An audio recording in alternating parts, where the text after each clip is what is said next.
Hello, I'm back again to Heroes and Generals, my original YouTube platform. I mean, I've taken a hiatus from making reviews. I've been playing Heroes and Generals, and I'm not gonna lie to you, I mean, it's been pretty bad. The dwindling player base, the remaining 5,000 of us, it's kind of like the Great Depression, really. We're just all huddled around these burning barrels with our fingerless gloves and just shaking our fists in anger at Rito in this total defeatist state. Oh, but there's a glimpse of hope.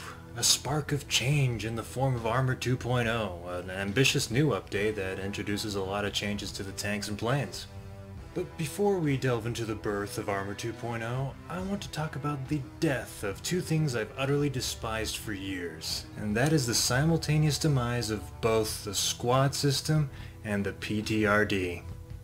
So, I already went over how I felt about the squad system a long time ago in a previous video. In it, I explained how the system was constrictive by how it limited the availability of playable soldiers that I owned, contradictive by how it required you to lock in permanent decisions in a game about improvising around ever-changing resources, and convoluted because explaining all of this to a new player was like busting out a giant manual and looking up rules in Axis and Allies or something, just to switch characters in a fucking video game. That heap of shit system is now finally over. As for the notorious PTRD, I always bitched and whined on the forums about how abominable the PTRD was from the moment it was released. But it was always from the perspective of the victim and not the perpetrator. I finally caved and made a Soviet character and appropriately named my PTRD the Funsucker 5000, and tested it out in the field in the post-nerf months preceding this new update. And sure enough, on day one, with little familiarity of the weapon, I was blowing up jeeps or trucks full of players, shooting down planes from the sky, and picking off the corresponding pilots as they parachuted down, predictably confirming that players that denied the overpoweredness of the PTRD before the armor update were a combination of stupid, delusional, and high. Ooh, but now, after the update, it just can't seem to kill anything. It can no longer magically blow up vehicles full of people from shooting it anywhere from a mile away. It now struggles to destroy a parked car, because it's not just a damage to vehicle nerf, but feels far less accurate than it was before. Sure, it could still one-shot an infantry with gold heavyset plating, that's if you're close enough, but it's nowhere near as efficient at ruining everyone's day from a comfortable distance, because the old PTRD was able to precisely shoot this guy's scalp when he was like 99% hidden behind cover. Jesus Christ. But there seems to be a major increase in the spray pattern now, even at this short distance across this river. It's a definite fall from grace and omnipotence for this anti-material rifle, and a triumph for the rest of us, comprised of any kind of matter. We're receiving this news after it's made us miserable for so long. It's kinda like everyone's childhood rapist is finally being convicted and sentenced to death. Unfortunately though, and ironically enough, it still excels at the very thing enemy players don't want it to do, and that's killing planes. Because of the giant round having the same velocity as it used to, it's still fast enough to hit even the high-tier fighter planes. And to add insult to injury, PTRD users are now rewarded with the plane kill long after the plane was even hit. And thus, adding even more incentive to bust out this anti-tank rifle as an anti-air cannon.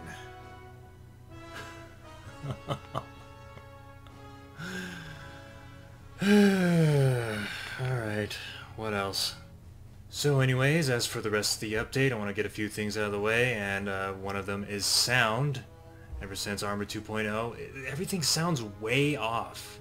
So I just saw that the distant bug sounds were already addressed in an upcoming hotfix, because meticulously editing these videos for me is an endless nightmare. So I went ahead and cut this segment because, yeah, what's the point of bitching about something that's gonna get fixed?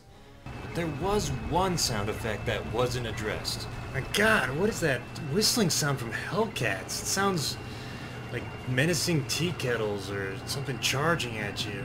It sounds so familiar. What is it? What if she says no Captain Crunch? Captain Crunch! Ah, yeah, right. Okay, whatever. I'm now gonna address the new spawn system. So, I've always wanted a similar type of spawn delay or spawn limit system implemented for the Luftwaffe rejects you see in every game that manage to fly 20 fucking planes into the ground in like 3 minutes, in order to be more conservative with expensive resources that other players own. However, this new spawn system is so boring. I don't know why. I feel like I'm a rather decent player and I don't die that often, but wow, every time that delay hits me with like a 2-minute respawn, I just kinda alt-tab out of the game. Don't get me wrong, I'm accustomed to games where you wait after dying, like Counter-Strike or Rainbow Six Siege, but why does it bother me less in those games and not this one? Is it because you could spectate your teammates while you're dead and still participate by using callouts in those games to pass the time and yet still feel immersed in the round you died in? Yeah, 2 of them are approaching stairs. Or is it because waiting in those games is just an inherent aspect of it due to their 1 life per round system, so comparatively in this game when you're penalized with spawn delays and random intervals, it feels like it just derails otherwise fluid action. I can't quite pinpoint the psychological aspect of it yet, but all I know is that it tokes my ass. Even if you died in, let's say, an expensive heavy tank, spawning on foot at a basic spawn point after that should never have a long wait time. I mean, 15 seconds tops. Maybe even consider 0. I mean, having to slowly march back and risk getting killed in an open field is a big enough penalty as it is. Especially now, since the armor update created this vast horde of tankers spamming shells into these zones, you get punished with a delay on top of getting spawn camped. And thus, Rito buffs spawn camping once again. They never cease to amaze with their creative sadism. And though it's brutal and a last resort to spawn on foot, it at least gives you something to do. But I still believe spawn penalties are essential to avoid spam. Like, spawn delays with vehicles? Sure. Not just so there's less powerful tanks being reincarnated over and over, but I think players should carpool more because everything is a limited resource. And yes, have a delay for soldiers spawning on APCs. I mean, here's a guy I just killed and then he instantly spawned on an APC and killed me 5 seconds later. That's ridiculous. I will say this though, I do like the specialist prioritizing spawn system that they just implemented. It encourages other squads to play as the more valuable classes, and that's a step in the right direction in order to prevent tank and plane spam. But then again, now it's up to the matchmaking system to allocate the right amount of specialists to both teams. I wonder how that'll affect queue times. But I don't know, you could probably consider implementing my innovative specialist matching system that I mentioned in a previous video. Huh? And transitioning to another trivial note, sorry, I know I'm throwing a lot of trivial ones out there, but the giant blob of text that I first noticed when playing this update. So initially it was an onslaught of every single detail, no matter how minuscule, flooding the screen. So much to where you had to sift through the mess to see if you're actually doing anything useful. So Rito immediately adjusted these damage reports with a hotfix in order to reduce the clutter on the screen. But what they did was condense the information by pluralizing the modules destroyed. But which module did I destroy? That's exactly the type of fucking information I need! Really, Rito? Really? Even to this day, you still get notifications for shooting at tanks with small arms fire. Emphasis on small. You even get points for doing so. Why? So, you know the mentally handicapped military that have always existed in video games and in movies that shoot at bulletproof monstrosities with guns or throw frag grenades at them because they think it's actually effective? Guys, I don't want to toot my own horn here, but I think that was me. Well, they've always existed in this game and now they're being encouraged. This guy will now believe my death was worth his non-existent tank damage. Because nothing validates idiocy like rewarding it with little point biscuits. If anything does 1% damage or less to a tank, please just make it flash you're wasting your time on the screen instead. Or in all seriousness, bring back the blunt and factual prompt of armor too thick. I know what you're thinking, I'm being very nitpicky over something so superficial, but I strongly vouch for the return of this simple message for reasons beyond just idiots frivolously attacking tanks with small arms fire. It plays a much more major role for tanks too. Because sometimes when you're outclassed, it's nice to know if your light tank is actually piercing a heavier tank. Armor too thick is the most efficient way of informing you that you need to try something else. In its absence, it seems like anything goes, and with enough determination and spam, you can win any kind of matchup.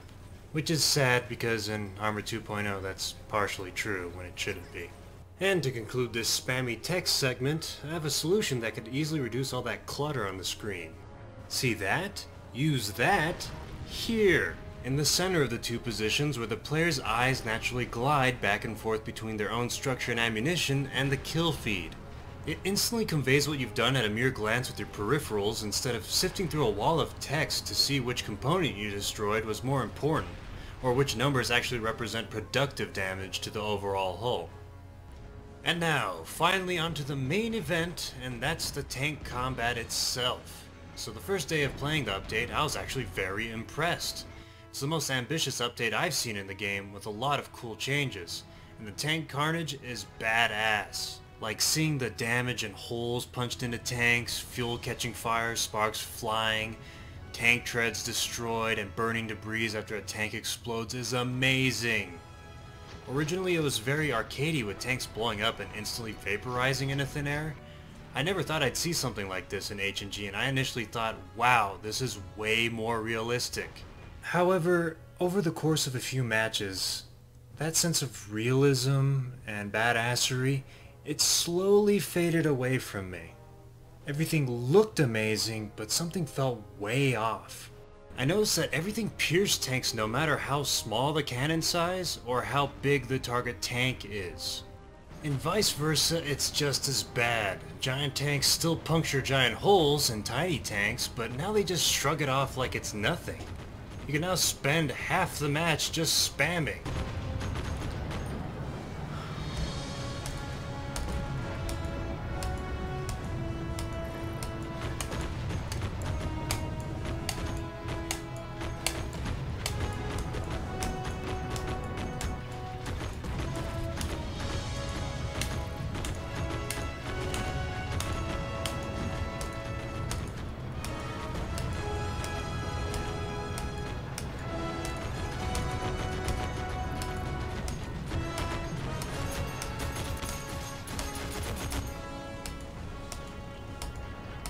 So much spam that sometimes your target literally despawns before you can even kill them.